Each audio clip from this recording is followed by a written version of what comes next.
प्रधानमंत्री नरेंद्र मोदी का आज शाम 6 बजे राष्ट्र के नाम संबोधन है, यानी 4.5 घंटे के बाद प्रधानमंत्री का यह संबोधन होने वाला है।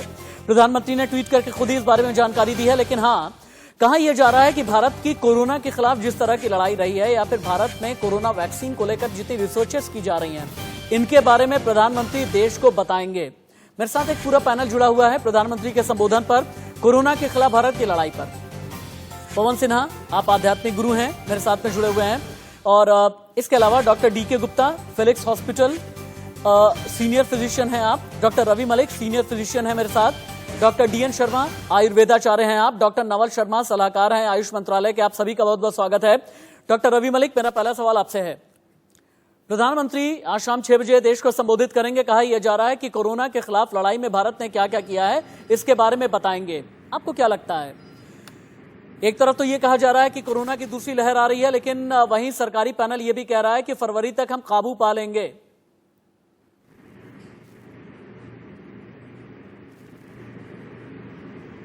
देखिए, ऐसा है, प्रधानमंत्री जी क्या कहेंगे वो तो अब उनके कहने के बाद ही पता चलेगा क्या कहेंगे। लेकिन मेरा मानना यह है कि जहां तक कोविड का तल्लक है, प्रधानमंत्री जी के पास में काफी सारे बताने के लिए चीजें रहेंगी। पहली चीज तो एक अच्छी खुशखबरी है कि जो केसेस 90-95 हजार रोज के हो रहे थे वो अब कम होकर 50, 55 या 60 हजार होने लगे हैं, तो ये एक अच्छी बात है जो की है। दूसरी चीज, प्रधानमंत्री जी शायद ये भी बताएंगे कि हमें अपना मोमेंटम लूज नहीं करना। ये जो भी जितने भी ये पैंडेमिक्स होते हैं ये लहरों में आते हैं, तो अगर ये कम हो गए तो हमें खुशी की बात नहीं है, हमारे को उसी तरह से प्रिकॉशंस लेनी बड़ी जरूरी है। तीसरी चीज, एक और भी वो चीज बताएंगे, अक्सर पैंडेमिक्स प्रेसिपिटेट हो जाते हैं जब कम्युनिटी बहुत ज्यादा मिलना शुरू हो जाती है। दुर्गा पूजा, दिवाली है, दशहरा है, बहुत सारी चीजें आने वाली हैं, तो इसको लेकर भी प्रधानमंत्री हमारे को थोड़ा सचेत करेंगे कि थोड़ा सोशल डिस्टेंसिंग का इन वक्त पे पालन करें, क्योंकि इस वक्त वायरस फायदा उठा सकता है और वो फैल सकता है। चौथी चीज, लेटेस्ट रिसर्च के ऊपर भी बात होगी कि वैक्सीन जो है वो कब आने वाली है और कब तक हमारे को उम्मीद है, और लेटेस्ट ट्रीटमेंट वगैरह क्या आए हैं, और हमारा हिंदुस्तान जो है वो इस वक्त पूरे विश्व के उसके ऊपर कहां पे चल रहा है। 2-3 चीजें बहुत अच्छी हैं। नंबर 1, रिकवरी रेट हमारे यहाँ बहुत अच्छा है। नंबर 2, मोर्टेलिटी रेट हमारे यहाँ पे काफी कम है। ये दोनों चीजें जो है बहुत अच्छी हैं, जो कि प्रधानमंत्री इसके बारे में बता सकते हैं, लोगों को थोड़ा उत्साहित भी कर सकते हैं कि इसमें बहुत नेगेटिव होने की आवश्यकता नहीं है। और सबसे इंपॉर्टेंट चीज है, प्रधानमंत्री जो पहले भी मैसेज देते आए हैं, prevention is better than cure. प्रधानमंत्री का नारा कि 2 गज की दूरी को बनाए रखें, मास्क को पहने, चाहे घरेलू मास्क पहने, इन सब चीजों के भी वो थोड़ा सा स्ट्रेस करेंगे। तो बहुत सारी बातें हैं कोविड से रिलेटेड जो कि वो आज कर सकते हैं। देखिए डॉक्टर रवि मलिक, जितनी भी बातें कह रहे हैं ना, हमें और आपको खुश होने की वजह तो देती हैं ये बातें, लेकिन इतना जरूर याद रखें कि लापरवाह नहीं होना है, ना आपको होना है ना अपनों को होने देना है, क्योंकि फेस्टिव सीजन है। यकीनन आप बाहर भी निकलेंगे, आप मार्केट भी जाएंगे, लेकिन जहां तक जरूरी हो अपने बच्चों को ना लेकर के जाएं, बुजुर्गों को ना लेकर के जाएं, भीड़ इकट्ठा ना करें, मास्क का इस्तेमाल जरूर करें, 2 गज की दूरी आज भी है बहुत जरूरी, ये भी आपको याद रखना पड़ेगा। प्रधानमंत्री के संबोधन पर भी हमारी नजर है, लेकिन हाँ, कोरोना की दूसरी लहर से किस तरह से बचना है, और अगर हमारे यहां यानी हिंदुस्तान में रिकवरी रेट कम हो गया है, रिकवरी रेट ज्यादा बढ़ गया है, मोर्टेलिटी रेट कम हो गया है, तो आपको लापरवाह बिल्कुल नहीं होना है और भी ज्यादा आपको सावधानी बरतने की जरूरत है। एक छोटा सा ब्रेक, कहीं मत जाइएगा, अगले 20 मिनट आपकी जिंदगी बचाने वाले हैं, तो इंतजार कीजिए। 4.5 घंटे के बाद प्रधानमंत्री नरेंद्र मोदी एक बार फिर राष्ट्र को संबोधित करने जा रहे हैं। बहुत बड़ा सवाल यह है कि क्या कोरोना को लेकर के प्रधानमंत्री कुछ बोलेंगे, इकोनॉमी को लेकर के कोई बड़ी बात कहेंगे, या एलएसी पर भारत और चीन के स्टैंड ऑफ को लेकर के प्रधानमंत्री की तरफ से कोई बहुत बड़ा ऐलान किया जाएगा, या फिर कहीं ऐसा तो नहीं कि कृषि बिल को लेकर के प्रधानमंत्री कुछ बोलेंगे। लेकिन सबसे बड़ी खबर यही है, सबसे बड़ा अंदेशा यही है, सबसे बड़ा कयास यही लगाया जा रहा है कि प्रधानमंत्री कोरोना में कितना सफल भारत रहा है, कोरोना के खिलाफ भारत की लड़ाई कितनी मजबूत रही है, या कोरोना वैक्सीन रिसर्च को लेकर के भी प्रधानमंत्री कोई बड़ा ऐलान कर सकते हैं, ऐसा कहा जा रहा है। ठीक 4.5 घंटे के बाद, यानी काउंटडाउन चालू है, और हर एक खबर इंडिया न्यूज पूरे इंडिया तक पहुंचाएगा।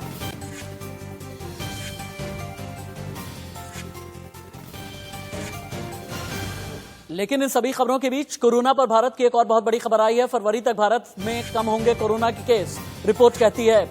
अगले 4 महीने में काबू में आ जाएगी महामारी। सरकारी पैनल ने बताया, भारत सरकार के विशेषज्ञ पैनल का अनुमान है अब तक देश की 30% आबादी संक्रमित है, भारत में अब तक कोरोना से 75 लाख से ज्यादा संक्रमित है, लेकिन आगे आने वाले दिनों में ये ग्राफ और भी ज्यादा गिरने वाला है। लेकिन आपको लापरवाह नहीं होना है। बार बार हम एक ही बात कहेंगे, न तो लापरवाह बनिए, न किसी को लापरवाह बनने दीजिए। लापरवाही बिल्कुल भी ना करें। चलिए, अभी थोड़ी देर पहले डॉक्टर रवि मलिक से बात हो रही थी। उनका यह कहना है कि रिकवरी रेट भारत में बहुत ज्यादा बढ़ा हुआ है, जो कि अच्छी बात है। मोर्टेलिटी रेट यानी कि मृत्यु दर कम है, यह भी बहुत अच्छी बात है। लेकिन डॉक्टर डीके गुप्ता, जो चीज मौजूदा वक्त में सबसे ज्यादा परेशान कर रही है वो ये कि कोरोना का जो अटैक होता है हमारे श्वसन तंत्र पर होता है, यानी जो सांस लेने की नली होती है या फेफड़ा, वहां पर संक्रमण होता है। आने वाले दिनों में पराली की वजह से प्रदूषण बढ़ने वाला है और ठंड भी बढ़ने वाली है। क्या इसकी वजह से और भी ज्यादा हमें अलर्ट रहने की जरूरत नहीं है? बिल्कुल हमें अलर्ट रहने की जरूरत है कि आने वाले समय पॉल्यूशन बढ़ गया है, ठंड बढ़ गई है। इसके अलावा जो हार्ट के पेशेंट्स हैं उनकी प्रॉब्लम्स बढ़ जाती हैं। तो ऐसे में हमारे लंग्स पे, हार्ट पे लोड बढ़ जाता है। तो अगर इस समय अगर हम कोरोना से भी संक्रमित हो गए तो पॉल्यूशन की वजह से और हार्ट प्रॉब्लम की वजह से, सीओपीडी और अस्थमा की वजह से जो कॉम्प्लिकेशंस हैं वो बढ़ जाएंगे। तो डेथ रेट भी कम बहुत है, वो बढ़ सकता है। तो इसलिए आने वाले समय में बहुत ध्यान रखने की जरूरत है। दूसरी बात है, अगला समय फेस्टिवल सीजन है, दशहरा, दिवाली आने वाली है, पूजा, दुर्गा पूजा आने वाली है। तो जो अनुमान लगाया गया है, मैंने बताया, जो कल की जो रिपोर्ट है, जो स्टडी हुई है, इसमें ये दिख रहा है कि अगर हमने ध्यान नहीं रखा तो अगले एक महीने में भी 15 से 16 लाख केसेस आ सकते हैं, जो अभी तक बहुत कंट्रोल्ड वे में हैं। अगर हमें ध्यान रखना है कि अगर हमने जरा सा भी ढिलाई बरती, जरा सा हमने मानकों का पालन नहीं किया तो केसेस नंबर सडनली बढ़ जाएंगे। तो हमें आज मोस्ट प्रॉब्ली प्रधानमंत्री जी भी हम सबको आगाह करेंगे इस फेस्टिवल पे ध्यान रखें, क्योंकि अभी तक हमने कोरोना को कंट्रोल कर लिया है। पीक सितंबर में आ चुकी है, अब डिक्लाइन रेट चालू हो गया है। थोड़ा बहुत सर्ज आएगा, लेकिन अगर हमने थोड़ी ढिलाई बरती तो ये सर्ज बढ़ जाएगा और दोबारा कंट्रोल करना मुश्किल हो जाएगा। दूसरी बात रही तो फरवरी तक 50% केसेस की बात है, ये बिल्कुल सही बात है। जो 2 स्टडी हुई है और 2 तरह की स्टडी होती है, एक होती है सीरोलॉजिकल सर्वेज होते हैं, जिसमें हम लोग एंटीबॉडी टेस्ट करते हैं डिफरेंट एज ग्रुप में, डिफरेंट पॉपुलेशंस में। वो उसका रिजल्ट है कि 10% से लेके 30% लोग पॉजिटिव हो चुके हैं। मतलब एवरेज देखा जाए तो 14 से 15% लोग हमारी पॉपुलेशन पॉजिटिव हो चुकी है। बट इन सर्वेज की बहुत सारी लिमिटेशंस होती हैं, मतलब बहुत छोटा साइज होता है, कहाँ पे किसी गांव में किया, शहर में किया, किस एज ग्रुप में किया, वहाँ का सोशियो इकोनॉमिक स्टेटस क्या था, वहाँ की एजुकेशन लेवल क्या था, कौन सा टेस्ट किया है।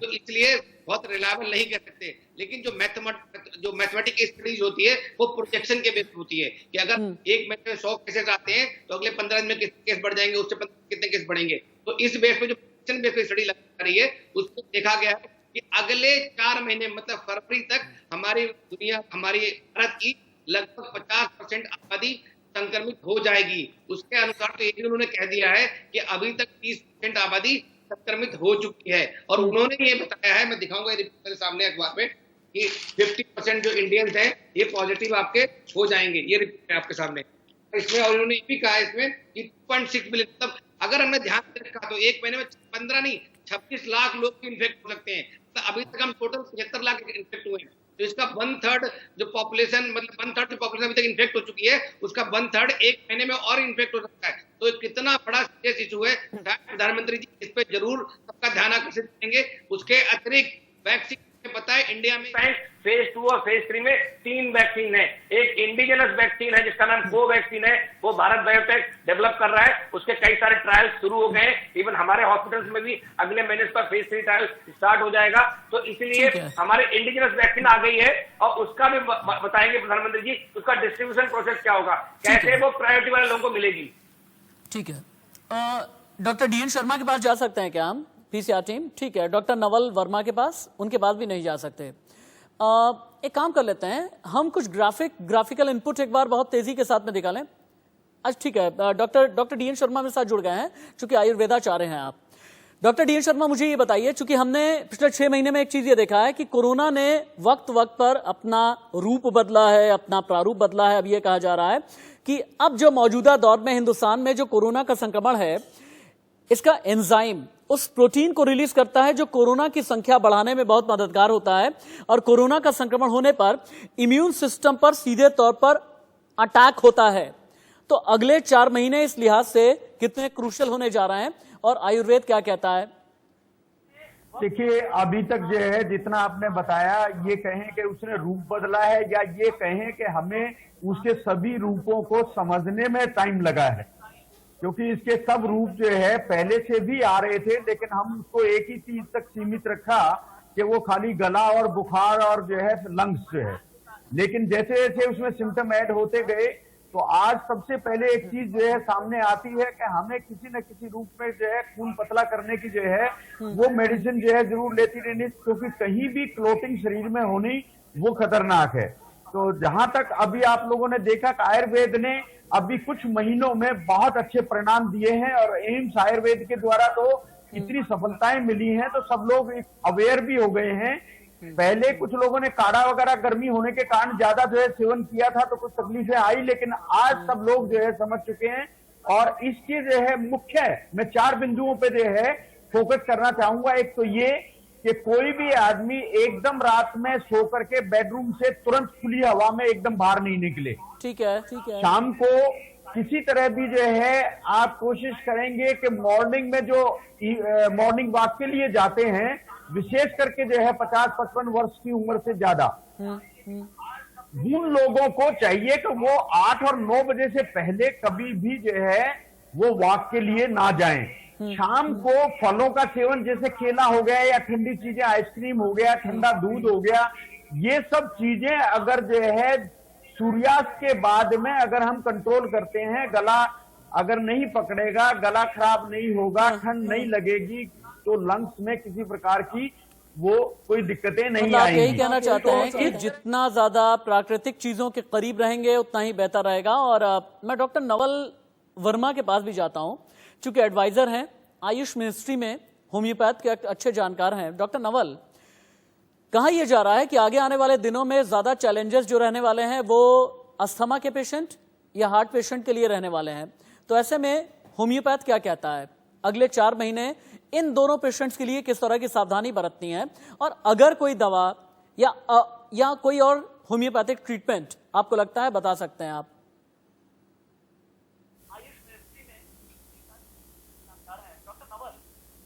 देखिए, होम्योपैथी के कॉन्सेप्ट से हम अगर देखें, पहले तो हम कोरोना पे आते हैं। ये जो वेरियस पेशेंट्स जो इफेक्ट हो सकते हैं, इसमें छोटे बच्चे जिनको बार बार रिकरेंट कफ एंड कोल्ड होने के चांसेस रहते हैं, वो बड़ी इससे बैड इफेक्ट हो सकते हैं। प्रेग्नेंट वोमेन है जो, उनके लिए भी ये बड़ा डेंजरस हो सकता है।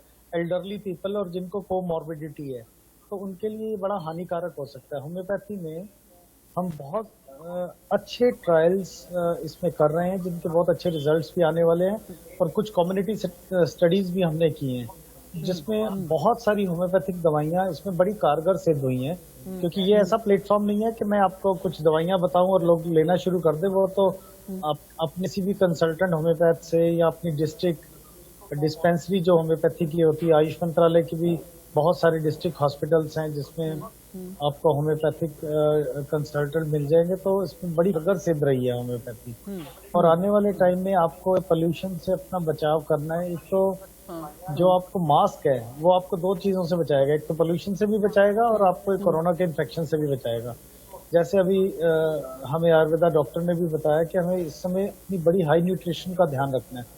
बच्चों को बहुत ठंडी चीजें, पैकेट वाला फूड, बहुत ज्यादा स्पाइसी चीजें या ऐसे आइसक्रीम्स, कोल्ड ड्रिंक्स, ऐसी चीजें नहीं देनी जिनसे उनका कोल्ड कफ ट्रिगर हो।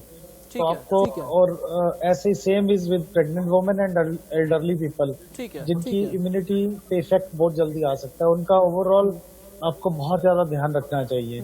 और होम्योपैथी में जैसे आपको पता था कि आयुष मंत्रालय ने होम्योपैथी की गाइडलाइन निकाली, हमने आर्सेनिक एल्बम 30 नाम की दवा बड़े मास लेवल पे डिस्ट्रीब्यूट की, उसके बहुत अच्छे रिजल्ट आए। हमने दिल्ली पुलिस के वेरियस डिविजन्स में दिल्ली में भी दी, तो उसका हमें बहुत अच्छा रिजल्ट आया। डॉक्टर साहब, एक बार मुझे श्री गुरु पवन जी के पास भी चलना है। पवन सिन्हा जी जो कि देश के जाने माने आध्यात्मिक गुरु हैं, उनके पास भी चल लेते हैं।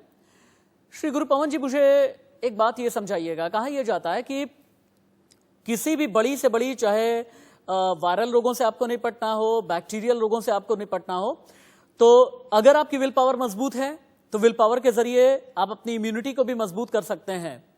हालांकि सरकार की तरफ से यह कह दिया गया है कि फरवरी तक कोरोना का ग्राफ हिंदुस्तान में बहुत ही ज्यादा नीचे चला आएगा, लेकिन आपके जरिए ये समझना चाहूंगा मैं, आध्यात्म के जरिए, मेडिटेशन के जरिए, योग के जरिए, प्राकृतिक चीजों के जरिए, नेचर के और करीब जाकर के कैसे कोरोना का सामना आने वाले दिनों में किया जाए, तब जबकि पराली की वजह से प्रदूषण फैलेगा, तब जबकि ठंड की वजह से और भी ज्यादा जो हार्ट पेशेंट हैं या फिर जो अस्थमेटिक हैं उनके लिए परेशानी पैदा होगी। बहुत महत्वपूर्ण प्रश्न आपने किया है। देखिए, जाड़े वैसे भी जो एस्थमेटिक पेशेंट्स हैं या जिनको नज़ला, खांसी, जुकाम बार बार पकड़ता है या जिनको ब्लड प्रेशर या हार्ट की प्रॉब्लम रहती है, ये जाड़े उनके लिए थोड़े वैसे भी परेशानी भरे होते हैं और 14 जनवरी तक का ये समय ये परेशान करता है। अब सबसे बड़ी चीज जो कोरोना के मामले में एक मत होकर सबने कही है, और वो है इम्यूनिटी को स्ट्रांग रखना। तो गुनगुनी चीजें लेते रहें, काढ़ा नियमित लेते रहें, काढ़ा नहीं भी पी सकते हैं तो तुलसी अर्क तो जरूर लेते रहें गुनगुने पानी में दिन में 2 बार। ग्रीन टी का प्रयोग करेंगे तो बहुत अच्छा रहेगा। ठंडी चीजों का प्रयोग बिल्कुल निषेध कर दें। अधिक चीनी, अधिक नमक का प्रयोग भी ऐसे में नहीं करना चाहिए। और उसके साथ साथ जिन लोगों को डायबिटीज है वो भी अपना बहुत ख्याल रखें, जिन लोगों को ब्लड प्रेशर है वो ख्याल रखें। कोरोना सौभाग्य से नीचे जा रहा है, सितंबर से लगातार ये नीचे जा रहा है और बहुत तेजी से ये कंट्रोल होगा। लेकिन लंग्स जिन लोगों के कमजोर हैं और अभी जो ये पराली कहर पिछले 6 वर्षों से लगातार चल रहा है, अगर ये कहर बरप गया तो फिर परेशानी हो जाएगी, खास तौर से छोटे बच्चों को। दिल्ली के आंकड़े तो वैसे भी बताते हैं हर चौथा बच्चा कहीं ना कहीं लंग से कमजोर हो गया है और इस तरह के कुचक्र में फंस रहा है। तो ऐसे बच्चों को, और ऐसे में स्कूल भी खुल जाएंगे, तो बहुत ज्यादा केयरफुल रह के चलना होगा। मास्क पहने, शरीर को गर्म रखें थोड़ा सा, और जैसे अभी डॉक्टर नवल ने कहा कि उनको पैकेट फूड जो है, जंक फूड जो है, इससे कृपा पेरेंट्स बचा के रखें। स्कूल की कैंटीन्स में ये नहीं होना चाहिए। मेरी आपके माध्यम से सारे स्कूल संचालकों से, प्रिंसिपल से ये गुहार है कि अपने स्कूल कैंटीन में आप कोई भी जंक फूड ना रखें, तो बचा जा सकता है, आसानी से बचा जा सकता है। ठीक है, मैं जितने भी मेरे साथ में डॉक्टर्स हैं, मेरे साथ में फिजिशियन हैं, होम्योपैथिक डॉक्टर भी हैं, आयुर्वेदाचार्य हैं, आध्यात्मिक गुरु हैं, उन सभी के साथ में मैं 6 इन्फोग्राफिक शेयर करना चाहता हूं, जिसके जरिए आम जनता ये समझ सके कि पिछले 15 दिन कैसे रहे हैं, अगले 4 महीने में क्या क्या करना है। 15 दिन में 1,40,000 के आसपास जो एक्टिव केस घटे हैं। सबसे पहले तो आप ये जान लें कि 15 दिन में कैसे 1,40,000 के आसपास एक्टिव केसेस घटे हैं। 1 अक्टूबर 9,42,000 एक्टिव केस थे। 15 अक्टूबर 2 हफ्ते के बाद 8,03,000 रह गए। 31 अक्टूबर तक कहा यह जा रहा है कि 6.25 लाख तक घट करके रह जाएंगे। अगला, कोरोना का जो एंजाइम है ना, ये सबसे ज्यादा खतरनाक कहा जा रहा है, क्योंकि कहा यह जा रहा है कि ये एंजाइम उस प्रोटीन को रिलीज करता है जो कोरोना की तादाद यानी कोरोना की संख्या बढ़ने में मदद करता है। अब कोरोना का इन्फेक्शन होने पर इम्यून सिस्टम को अलर्ट होने से यही रोकता है, यही जो कोरोना का एंजाइम है।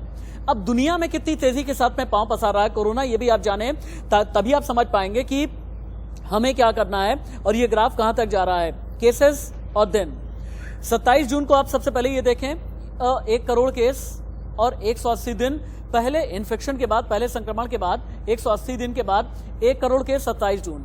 2 करोड़ 43 दिन के बाद में पहुंच गया, यानी 9 अगस्त को। अगला 2 से 3 करोड़ हुआ 16 सितंबर 38 दिन के बाद, और 18 अक्टूबर यानी लगभग 32 दिन के बाद ये 4 करोड़ केस ये पहुंच गया है।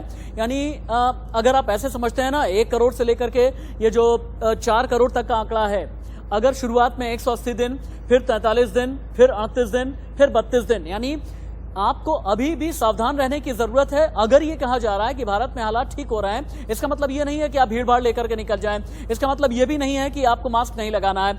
अब रिकवरी रेट में भारत कितना आगे बढ़ गया है, लेकिन बार बार मैं ये कहूंगा, खबर अच्छी है, खबर सुखद है, लेकिन आपको लापरवाही नहीं बरतनी है, क्योंकि भारत रिकवरी रेट में, कोरोना से रिकवरी रेट में भारत नंबर 1 हो गया है। लगभग 88 से 89% के आसपास का रिकवरी रेट है। लेकिन इन्हीं के साथ कोविड के बाद लॉन्ग कोविड का भी खतरा है।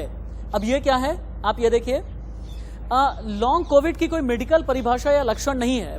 कोविड से नेगेटिव हुए मरीजों में महीनों के बाद भी समस्याएं हो रही हैं। कोविड से उभरने के बाद भी लक्षणों का लॉन्ग टर्म तक बने रहना। लॉन्ग कोविड का कॉमन लक्षण थकान है, आंत, किडनी, फेफड़े और दिल को नुकसान, इससे जुड़ी कई समस्याएं हैं। लॉन्ग कोविड में मेंटल हेल्थ की समस्याएं भी सामने आती हैं। डॉक्टर डीके गुप्ता से मेरा एक सवाल होगा। डॉक्टर डीके गुप्ता, ये लॉन्ग कोविड की स्थिति से निपटने के लिए और बचने के लिए क्या किया जाए? तो लॉन्ग कोविड मतलब कि कोविड के बाद जो पोस्ट कोविड सिंड्रोम है, मतलब कोविड अगर हो गया, आपके फेफड़े में इन्फेक्शन हो गया, वहां फाइब्रोसिस हो गया, कैल्शिफिकेशन हो गए, आपके फेफड़े की वाइटल कैपेसिटी कम हो गई, उससे बहुत सारे दूसरे अंग हैं चाहे वो अफेक्ट हो गए, ब्रेन है, हार्ट है, लिवर है। तो इस तरह की बहुत सारे अंग को खाली फेफड़े को अफेक्ट नहीं करता है, ये बहुत सारे दूसरे अंग को भी अफेक्ट करता है। तो इसलिए बहुत सारे लोगों में पोस्ट कोविड डिप्रेशन हो गया, उनके वीकनेस हो गई, उनके अंदर लिवर एंजाइम्स बढ़ गए, उनके फेफड़े की वाइटल कैपेसिटी कम हो गई। तो ये सारी कंप्लेंट देखी जा रही है, इवन सीटी में फंडिंग देखी जा रही है, वो महीनों तक रहती है। तो हम बार बार एक ही चीज कहेंगे कि दर्शकों को हम डरा नहीं रहे, और इसीलिए दर्शकों का ये जानना जरूरी है कि कोरोना की आज मौजूदा दौर की 4 स्टेजेस क्या हैं। तुरंत इंफोग्राफिक स्टूडियो में मुझे लेकर के चलिए, क्योंकि मुझे ब्रेक लेना है। कोरोना के 4 स्टेजेस क्या हैं ये आप समझें। प्रभावित देशों में इंपोर्टेड केस यानी पॉजिटिव केसेस से लोकल ट्रांसमिशन और कम्युनिटी स्तर पर इंफेक्शन, सोर्स का पता लगाना है कठिन। महामारी आम हो जाएगी जिसे रोकना बहुत ज्यादा मुश्किल हो जाएगा। ये अलग अलग कोरोना के स्टेजेस हैं। एक इंफोग्राफिक और है, अगर आप कोरोना मामले में किसकी कितनी हिस्सेदारी है, और अगर हिस्सेदारी पर आप आते हैं ना, तो भारत लगभग 19.25% की हिस्सेदारी, ब्राजील लगभग 13% की हिस्सेदारी, अमेरिका लगभग 21% की हिस्सेदारी, ब्रिटेन ने बहुत अच्छा प्रदर्शन किया है, रशिया की हिस्सेदारी लगभग 3.5% है। यानी भारत की हिस्सेदारी सबसे ज्यादा है, रशिया, अर्जेंटीना, अमेरिका, स्पेन, इन सभी के मुकाबले में। तो आपके लिए बहुत जरूरी है, भारत को बचाना है, अपनी सेहत को बचाना है। सभी डॉक्टर्स, सभी एक्सपर्ट पैनल का बहुत बहुत शुक्रिया। यहां रुकेंगे एक छोटे से ब्रेक के लिए।